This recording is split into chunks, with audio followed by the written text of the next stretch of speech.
Y el día de hoy en entrevista, fíjense, con relación al tema de la interrupción del embarazo, la Suprema Corte de Justicia de la Nación determinó anular los 3 artículos que regulan la objeción de conciencia, por lo que esto podría ser violatorio del derecho a la salud que fue garantizada con la despenalización del aborto en ciertos casos.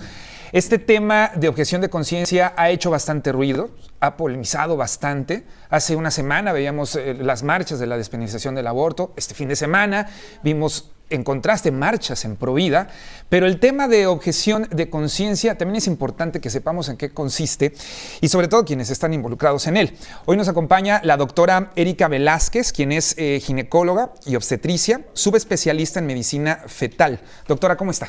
Hola, ¿qué tal? Mucho gusto. Muy buenos días. Muy buenos días. Muchas gracias por acompañarnos, por aceptar la invitación, pero para platicar de este tema, primero para saber qué es la objeción de conciencia, ¿no? Claro, la objeción de conciencia es el derecho que tiene el individuo de no acatar cierta disposición jurídica en base a sus creencias, en base a su moral, en base a su educación. Es decir, no obedezco lo que está escrito por la ley, pues. En el caso del personal médico, la objeción de conciencia pues se refiere precisamente a eso, a lo estipulado. En este caso hablamos de la interrupción legal del embarazo. Puedo decidir yo si realizar o no el procedimiento. Si se realiza o no el procedimiento. Exacto. Ahora, digo, la objeción de conciencia, hay muchos temas, ¿no? Sí, en este caso se está hablando específicamente del aborto. Del aborto, exacto. Ahora, nos llama mucho la atención porque también hay muchas vertientes y diversifican muchos temas. En el caso, por ejemplo, de los servicios de salud pública, ¿cómo se aplicaría, ¿no?, la objeción de conciencia? Claro. En nuestro caso, bueno, a nivel institucional, está... por cada servicio que tienen, se sabe quién es objetor y quién no es un objetor. El problema en Veracruz, hasta hace un tiempo, hasta hace 2 años que me tocó a mí estar dentro del ramo de instituciones públicas, era que no hay objetores de conciencia como tal. Prácticamente a nivel estatal éramos 2. Entonces el personal que se declara como objetor o como no objetor es lo mínimo. Y de hecho, Comego, que es el colegio de ginecólogos a nivel nacional, declara que el 80% de su personal es un personal no objetor. Ok, perfecto. Ahora, ¿existe en el servicio médico público algún protocolo que regule o establezca también límites en la objeción de conciencia o el derecho a la objeción de conciencia? Sí, de hecho está estipulado en el artículo 10 de la Ley General de Salud, y es precisamente donde entra la controversia del 10 bits, donde precisamente dispone que todo personal médico o de enfermería tiene derecho a la objeción de conciencia y que la puede expresar al momento de realizar o estar involucrado en algún caso donde toquen sus temas de creencias, de moral, y puede o no realizar dicho procedimiento. Claro, también esta ley establece que en casos de urgencia, es decir, una paciente que llega con un sangrado abundante, ahí no aplica. Ahí definitivamente, si objetor, no objetor, tú tienes que entrar y resolver el problema de urgencia. No así en cirugías programadas. Claro. Ahora, ¿bajo qué consideraciones los médicos evalúan recurrir, por ejemplo, a la objeción de conciencia en el caso de una interrupción del embarazo? Va en relación a sus creencias, definitivamente. Creencias, religiones, educación, prácticamente en base a todo eso, ellos son los que deciden, y es una decisión personal, meramente personal. Claro. Y se expresa como tal, me voy a expresar yo como un objeto. Ahora, ¿qué implicaciones tiene para los pacientes y sobre todo también para los médicos en las instituciones de salud el que no se regule la objeción de conciencia? Tiene implicaciones graves porque... como te comentaba, en el Estado solamente habíamos 2 que éramos no objetores, ¿no? Cuando el problema de la violencia hacia las mujeres actualmente es amplio. Entonces, en casos de violación, por ejemplo, donde sí está autorizada, y desde hace muchos años está autorizada la interrupción legal, pese a eso, no había quien realizara el procedimiento. Incluso me tocaba casos que venían desde el sur del estado, desde el norte del estado, o había casos incluso que no se podía resolver aquí y que se tenían que enviar necesariamente a la Ciudad de México. Entonces sí es un problema grave.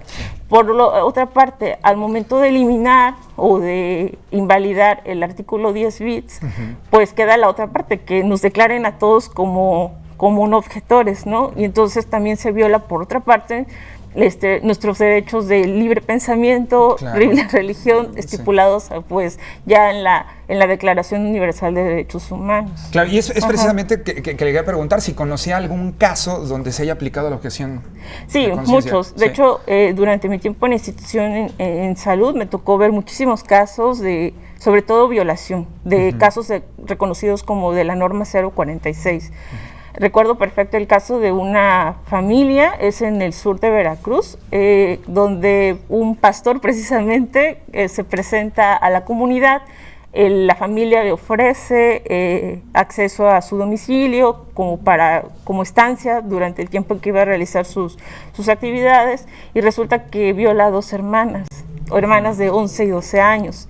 Se tardó mucho en hacer el diagnóstico de embarazo, llega con nosotros, bueno, aparte de que el diagnóstico se hizo de manera tardía, no encontraron quién les resolviera el problema en el sur de Veracruz, entonces tuvo que ser referido a nuestro hospital.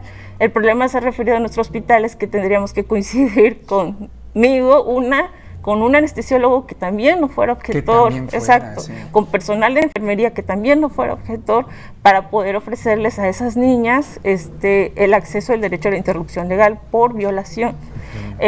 Se realizó el procedimiento a mí me tocó en todo el turno de las 12 horas, el problema surgió el cambio de servicio. El cambio de servicio, el siguiente era personal objetor. Fíjese, claro, Y pues aparte de que fuimos violentados los que estábamos realizando el procedimiento, por parte de ellos, las niñas también fueron violentadas, Claro. ¿no? Entonces fue una doble violencia, bueno, de por sí ya habían sido violentadas sexualmente y ahora por parte del Claro. servicio de salud.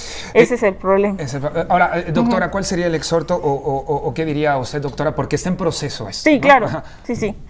El exhorto de las autoridades es que, pues, vean desde el punto de vista práctico, o sea, que no lo vean desde el punto administrativo, porque sí, desde luego, cada determinado tiempo acuden a los hospitales, ven que se estén realizando los procedimientos, que se estén realizando las normas, pero solo hablan con personal administrativo que pues nunca ha tocado un paciente, ¿no?